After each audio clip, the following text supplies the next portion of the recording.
So what we'll do is we're going to go ahead and push. So again, we'll go to Family Search, go to Overview, and then go to Get Started. And then we will go to start indexing.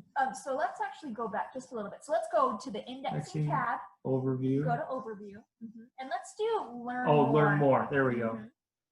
And so this is just a tour that they give you that everything is pretty much spelled out to just get you used to it. So we'll click on the Try It Out tab.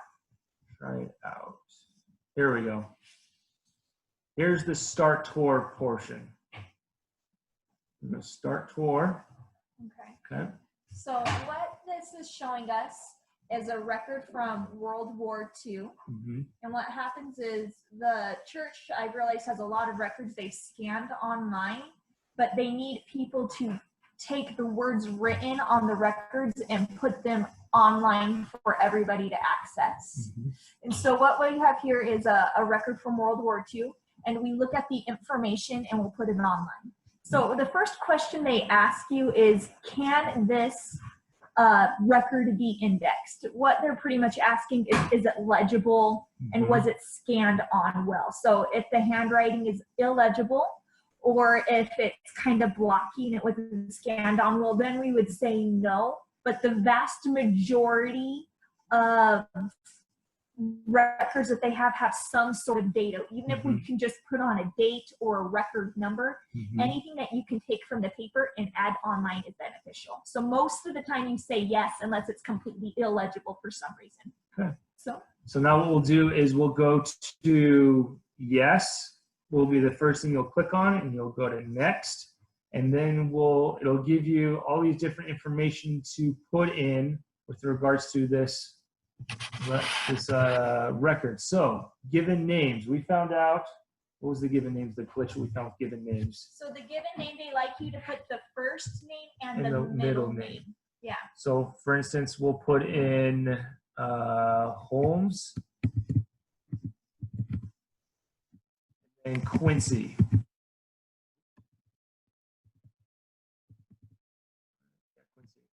Have any questions, you could always touch the little yellow or the purple question mark, and they will have so much information for you there. It's very self-explanatory if you have any questions. And then obviously the surname would then be Miller. And then the residence town, we kind of got confused on this also. I believe, Amy, it was the Savannah, correct? Yeah, so what we learned is the residence town is different than the birthplace or the birth town. So we were looking here on the bottom line, if you look at number 9, and we look here at the town. So he worked at the Seabourn Air Buying Shops at Savannah Yard in Savannah, Chatham, Georgia, right? Yeah. So the county, Savannah was the. Yeah.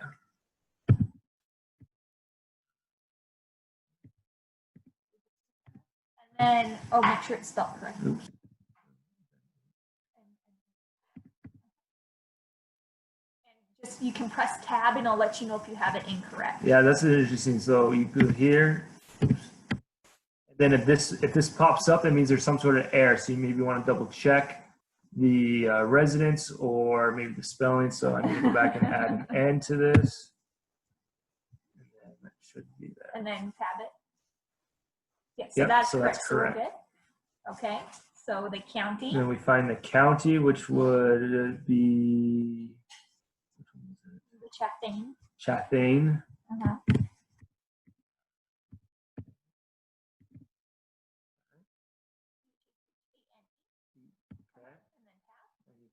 Tab, correct.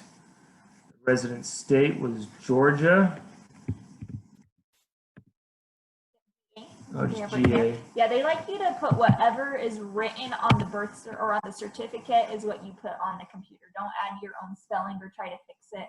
Whatever's on the certificate is what you put on the computer. Then we have the Matt and Amy, the county is Chatham, C-H-A-T-H-A-M. Oh, was that there M? you go. Awesome. Thank you for that clarification. County. Everybody how to And, spell it. and the way I suspected that, but what I did is I just did a Google search for Savannah, Chatham, and it said Savannah, Chatham County in, I sweet. think it was Georgia. Oh, perfect. Perfect. So use the internet to make sure you're accurate. Yes. Great. Thank you. For the Packer. And then the birth date is pretty self-explanatory. Just put in July. And you have 17th. And then you have 1900.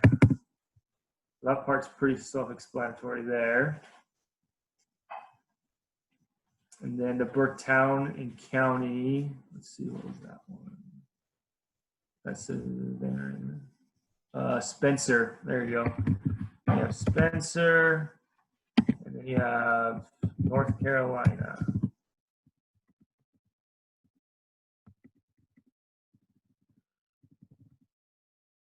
And that is pretty much what indexing is in a nutshell. Then you would then go down to submit the batch. There are then no issues found, and then you would submit it. And then it says, great job. So we're actually going to go through and walk through an actual batch because there's some other glitches that we found that would be beneficial to go over with everyone. So return to web indexing. So when you go to web indexing, you then go to find batches.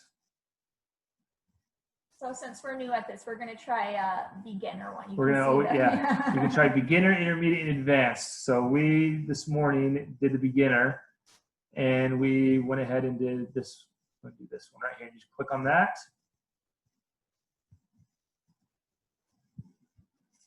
It'll load the project, and away we Well, away let's we go. look at it, make sure it's legible. Oh yeah, we make sure it's legible.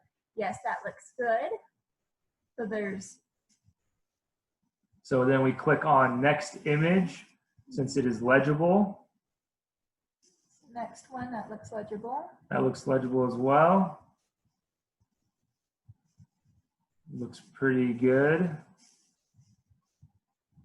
Looks legible, and yeah, it looks pretty legible. So once we've clicked on legibility, we then start with the first one. Do you want to explain to them the difference between the entry and the image that we were confused on? Yeah, so the image is each different document that they scan. So each certificate is a different document. And then if there's multiple pages on the document, then we put in multiple entries for each image. So it looks like for this image right here, we only have one page. So we'll only be putting in one entry, even though they have space for 4 entries. Just to verify, so image 1 will have its own entry, and then image 2 will have its own entry. So let's just practice doing the first part of image 1. We're going to be looking So certificate for number, the certificate number. So let's see if we can find that anywhere. would it be the 522? I believe that's the page Oh, is number. that page number? Yeah, it's page number. So we're going to see. Let's look at the purple question mark here. Refers to the page number, record number, or volume number. Okay. So we can see that the certificate number is page 552 or 522. 5. Okay. And let's see if we can find the date of the wedding. Okay, do you see that there? Looks June like 28th. This would be June 28th. So we're going to put in 8th, Mm-hmm. June, and then we have 1949. Okay. Looks like they were married, if we hereby due to the Circuit Court of Mississippi. Marriage place. Mm-hmm. So Mississippi. We could also put in DeSoto County. That's right. So we can put in, if it gives you the town name, you would put town, comma, then the county, comma.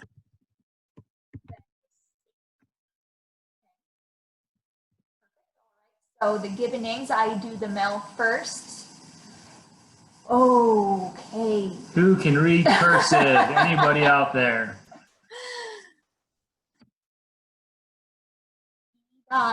Layman. Does anybody have any guesses? Lehman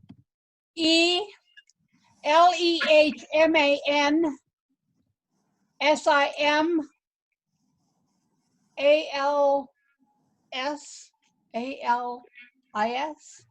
I think it's Simallis. Lehman, and then it looks like Sims, Simms. SIMM. Mr. Sims. Okay, so That could be too. for the surname. June Oh, comes no. down. Yeah, Sims. Okay. And let's see, is the race put in here? It doesn't look like the race is put. Yeah, so they left that blank. So when that happens, you just press Control B. That puts blank. So again, we're gonna go to tab, go to the next one. If there's nothing in the information, it always goes Control B. Yes, because then once you are done with all of it and you submit it, when we first did it, it said that there was like 68 errors, and the 68 errors were all the 68 blank that we left open because we didn't know what to put. So any open blank, always put Control B. Oh, but actually we missed right here. It looks like they put the race Oh, they did put as the race. white. Right here, we Yeah. just couldn't see it because of the spelling. So we Okay, can so- go back and fix that. So we're gonna go back and put. There it is. Okay. Also, I'm not convinced that's a marriage date. That looks like. All right, then we'll go to the birth year. Okay, let's see if we can find that. 7 age, father. Sworn by. The marriage date there is 28th of June, 1949. So that's the date. Certificate of marriage. We see a certificate of marriage, but I'm not seeing a birth year. Okay. Or we just put Control B. Okay. But I do believe they had the age. So he was 38 years 38 old. years old, so we put 38. From 49. Male. This is age 38. So you know what the year is. Okay. And then on a lot of these documents, they don't really have the father's given. Oh, they have it right here. Never mind, it's So right there. CD. C. And then Simmons. Simmons is for the surname. Oh, Spot. yes. That. And it doesn't look like they put anything for the mother, so we'll put blank. And Control B. Okay. Well, there's that. Spouse's name. So I think we're going to right here. Laverne. I'm pregnant, so we've been getting really good names for our future baby. The last name looks like Roesch. R.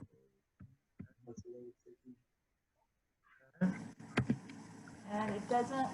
Spouse's birth year. Is that listed?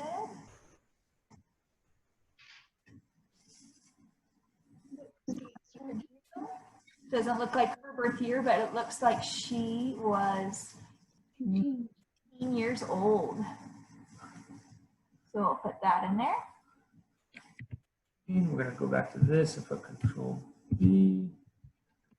Okay, spouse's sex, female. Spouse's race, we have white. Father given name. It looks like A. Is that an A or a C? What's the consensus? That looks like another A to me.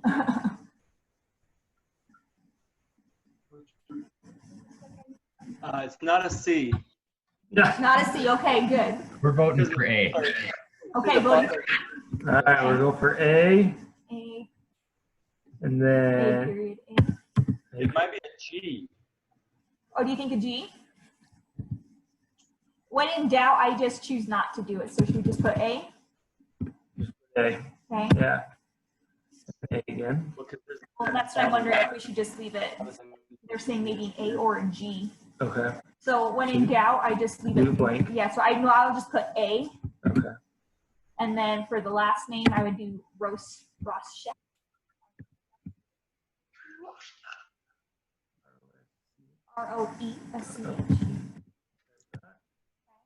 Mother's information is not put in there. Control blank, blank, blank. Awesome. All right. So we did just the first page. There's not another entry in here. So what I like to do is let's go to the next image. So down here, we're going to go to image 2, entry 1. So, Hey, Amy, I was just going to mention that the date at the top was the date of the marriage license, and lower down is where you see the date of the marriage. It was the same day, but the first one was the date the license was issued, and so you have to be careful when you're doing that too, to make sure you get the correct date. There may be 2 different dates, and only one of them's the, I don't know, the date of the license, and one's the date of the marriage. But they're both the same this time. So that's a very good point. Thank you so much for bringing that up. Yeah, so that's just a basic indexing. Yeah. At the end of the thing, since we're not doing multiple entries for each image, so it looks like this one will only be 1 entry for image number 1. Image number 2 will only do 1 entry. So at the very end, I'll just delete all the blank entries. So if you want to click delete, just all the blank entries. And then once you get to the last image, you go to the very end, fill in all the information, and on the very bottom of the page here, it'll just say submit. Yep. And then you submit it, and they'll give you the option of another document if you want to index it. I think they have a lot of forms that need to be put into the computer, and they're just glad for any volunteer that will help. So that's what we figured out. What questions did everybody Does have? anybody have any questions going forward with this? did you guys see that if you're having trouble reading a name, there's a way you can reverse the black and the white?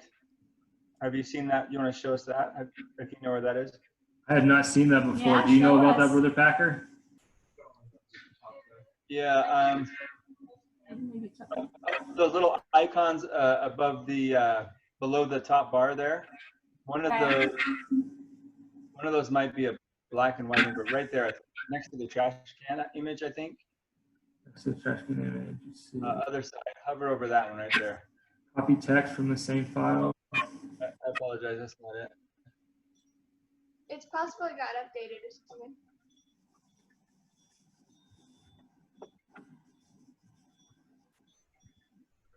Share that. Oh, I can't remember. Isn't there like a plus minus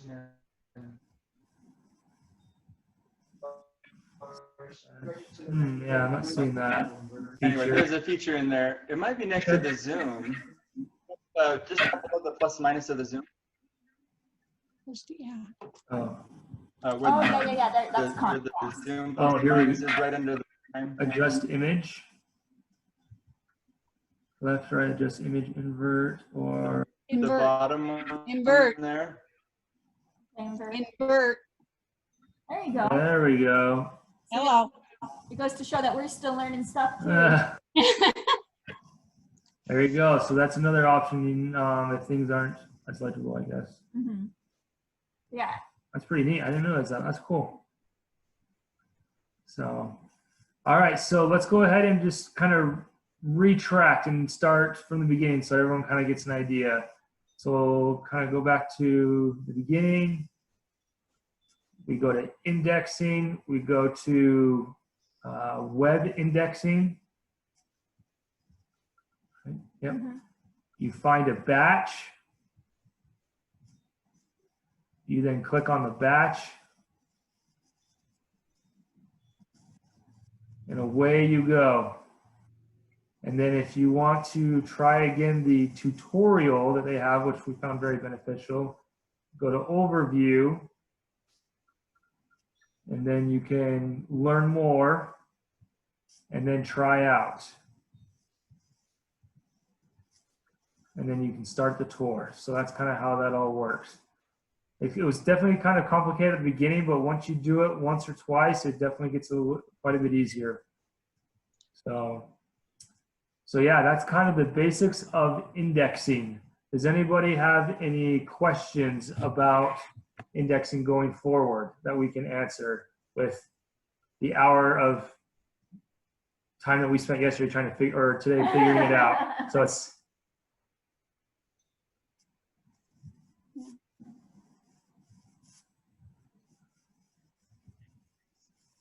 Let's see, where's all the. So you said you guys spent a couple hours yesterday figuring it out, and you're this proficient. You're doing pretty good. Oh, we appreciate that. Yeah, we've.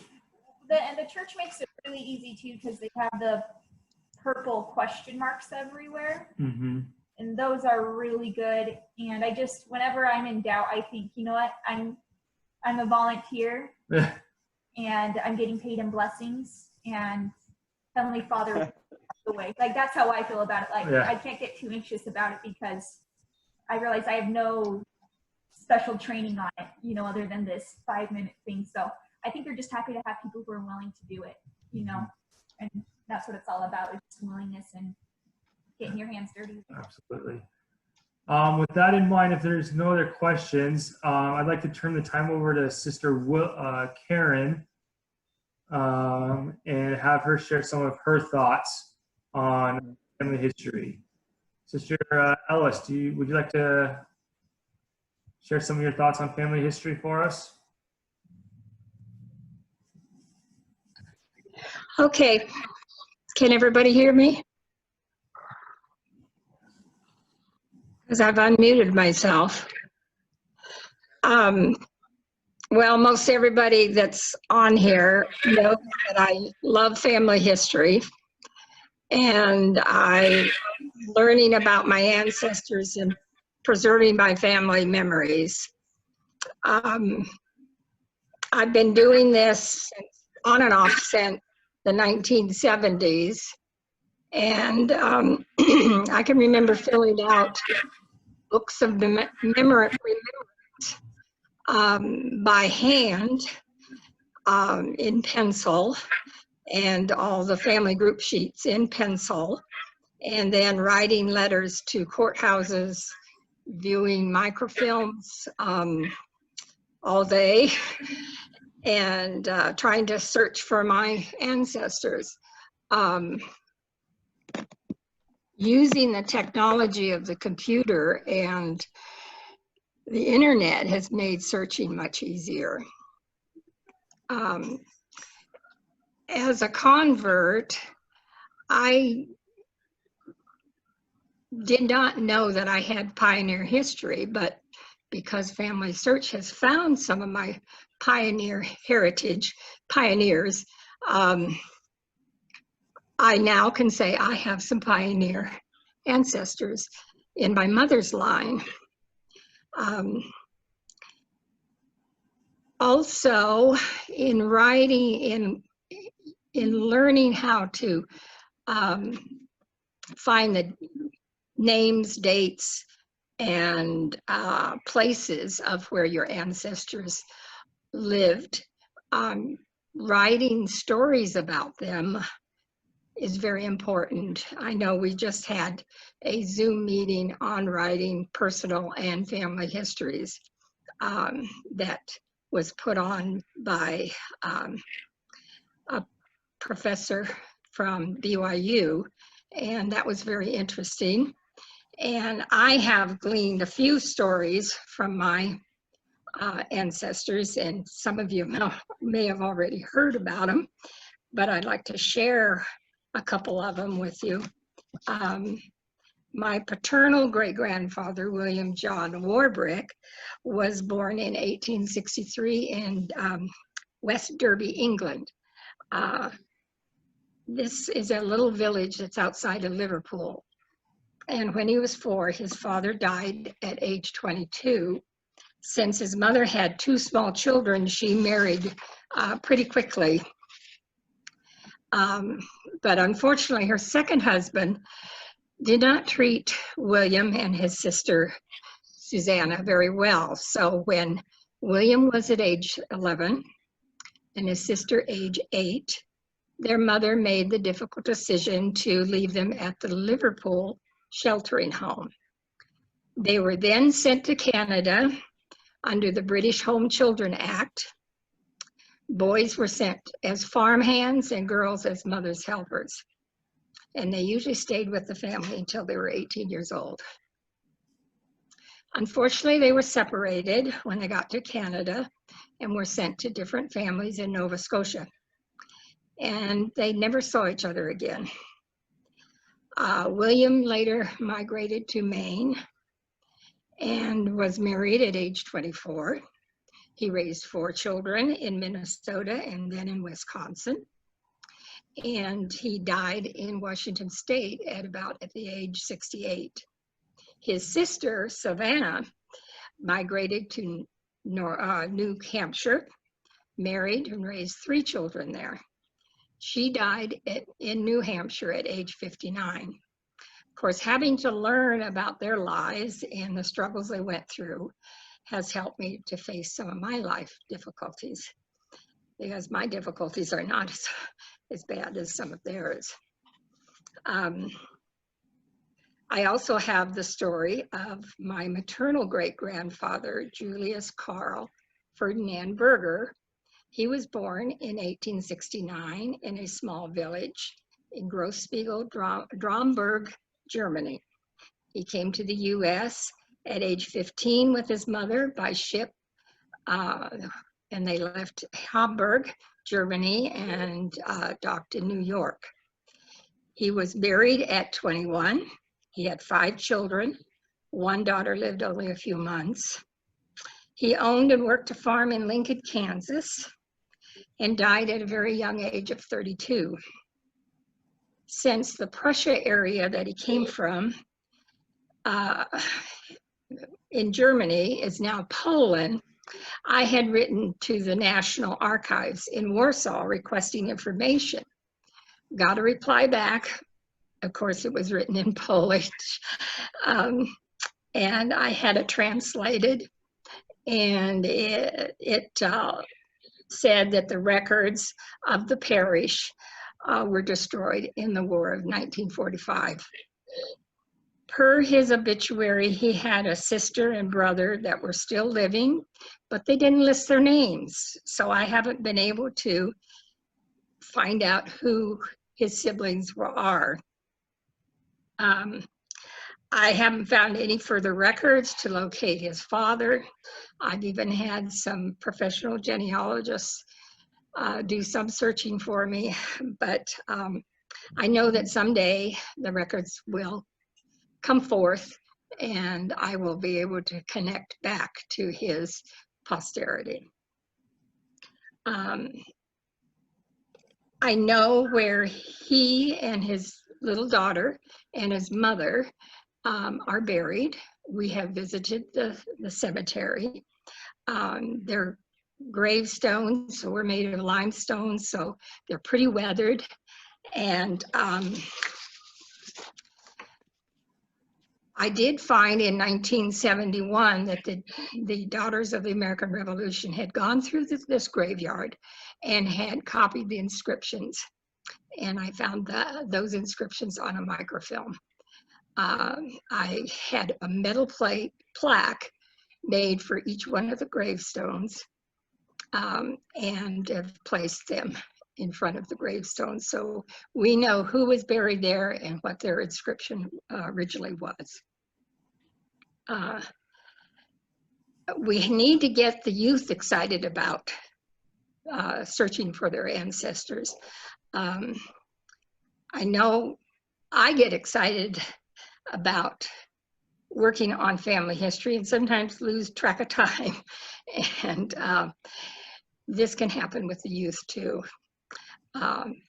Every member from 12 years of age should have their own tree, family tree, on familysearch.org. Family Search is very user-friendly.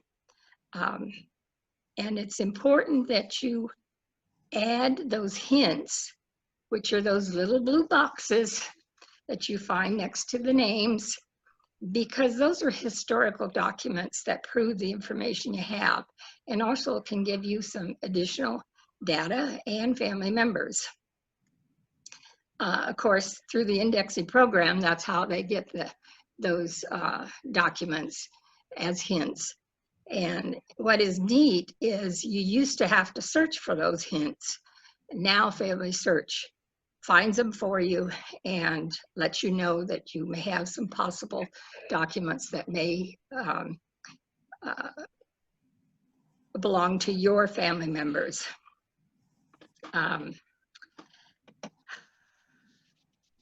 Family history is fun and rewarding. At least to me, it feels that way. It's like a treasure hunt. And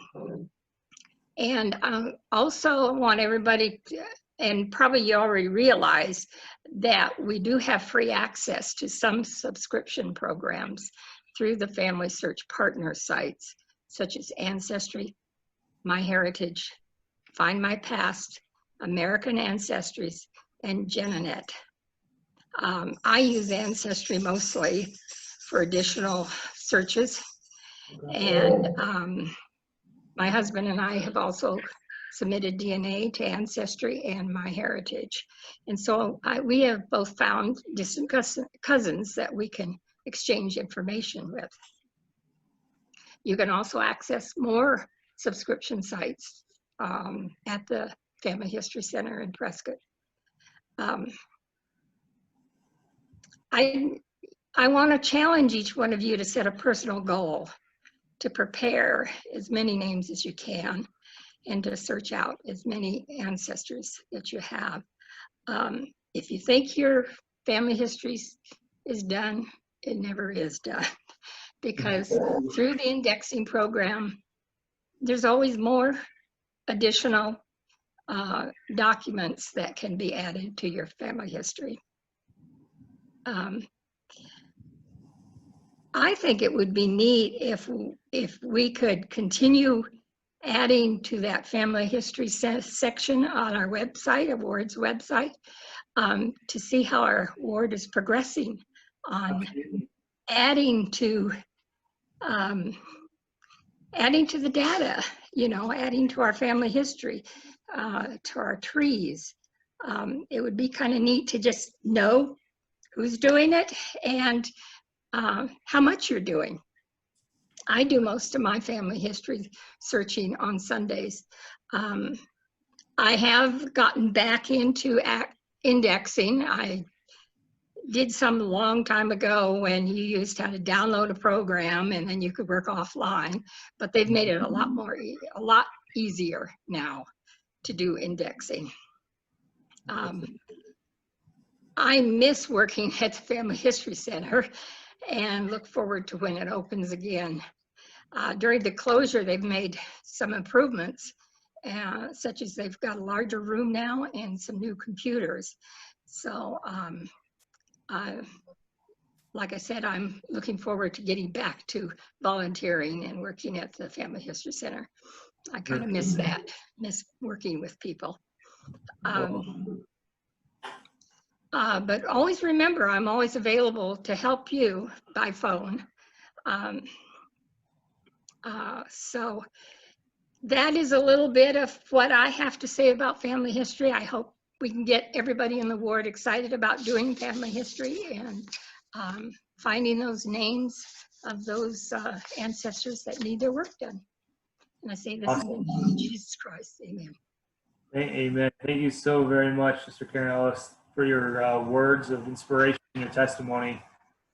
Yes, about getting the youth excited. I was at a ward council last month, and Sister German had the great idea of every other month having the youth get together at someone's home and do like an indexing party. And so next month is our goal to get together with at someone's home and have all the youth kind of just get together, have a pizza party, and do a whole bunch of indexing. And so hopefully that can excite the youth a little bit more if there's some food and they're with some friends and doing that. So that is our goal for next month, is to go through with that plan. So, but anyway, if anybody else doesn't have any more comments, that concludes our session. Please don't hesitate to reach out to myself or any of the consultants if anybody has any questions about how to go through the indexing or anything. I believe our goal is to have one family history activity a month in the ward. And so next month is going to be geared towards the youth and having an indexing party for them. And then in the month of September, I have some of the ward members gave me the idea of doing another Zoom and educating the members about how to import pictures, import stories under each one of under their ancestors. I think that'd be very beneficial to understand if we were to come across a story of some sort, how to access that and then how to upload that to Family Search. So that'll be kind of in the month of September, our goal is to go over that and better understand how to do that in Family Search. Does anybody have any questions or any other comments before we finish the Zoom meeting?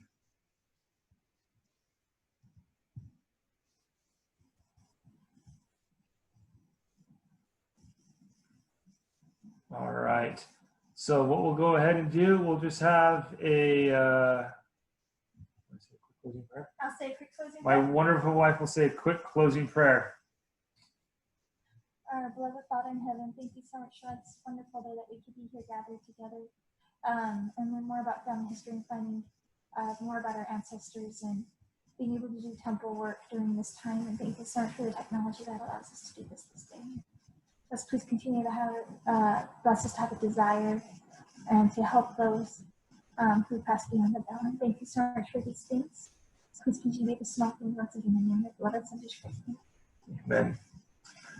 All right, again, this will be posted. It's been recorded, so you can reference it on the website of our ward, and we'll go from there. Thanks, everyone, for attending today's session. Have a great Sabbath day.